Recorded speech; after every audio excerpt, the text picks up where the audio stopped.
Wake up everyone, how can you sleep at a time like this unless the dreamer is the real you?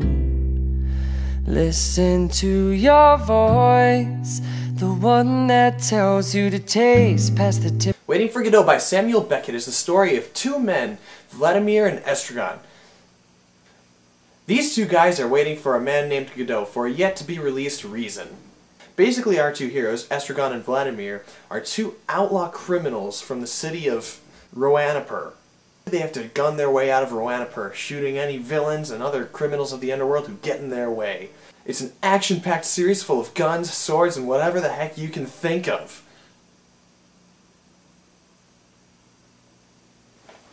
So I'm 19 pages into Waiting for Godot. If I were to recap what has happened so far, I would say it's ultimately nothing. In the beginning, there are two characters, Estragon and Vladimir, who seem to know each other, but don't really interact all that well or all that much. The basic vibe I get from them is that of Rosencrantz and Guildenstern. The relationship seems to be the same as that, with Estragon being Rosencrantz and Vladimir being Guildenstern. So far, neither of the characters really know why they're there or what they did the day before. All they can really recall is that they're waiting for Godot. Although even Estragon seems to have some issues with that. The duo excellently displays their lack of knowledge as far as what's going on. This play is very absurdist in that nothing really happens in the first, at least 19 pages.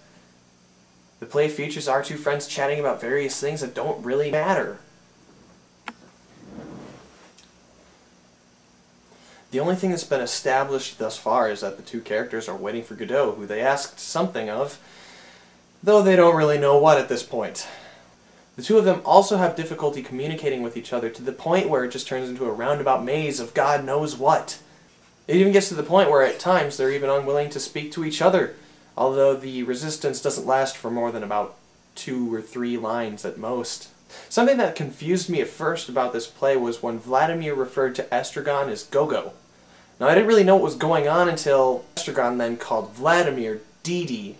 Now if you look at the names, Estragon and Vladimir, you'll see that they're just taking a part of their name and saying it over. Toward the end of this section, another character appears, and his name is Pozo. Pozo. Pozo. His name's Pozo. All I can gather about him so far is that he's some strange traveling man who has some sort of reputation. Don't really know what, because Estragon and Vladimir don't really recognize him either, so that leads me to doubt his reputation, as he calls it.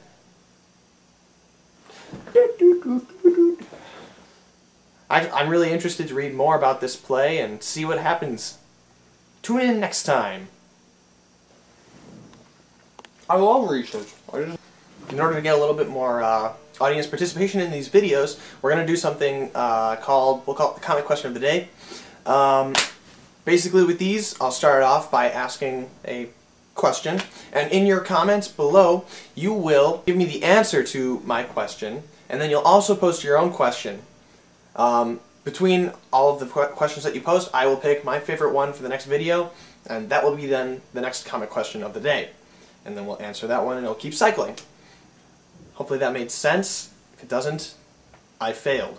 Thanks for watching my video. I just wanted to let you know that I had a lot of fun recording this video. So yeah, hopefully it wasn't a total bore for you to watch this. The dream is over, I'm gonna make it mine. Yes, Excellently. The duo excellently displays some stuff, and they do other things like that. Crap. From all I can gather about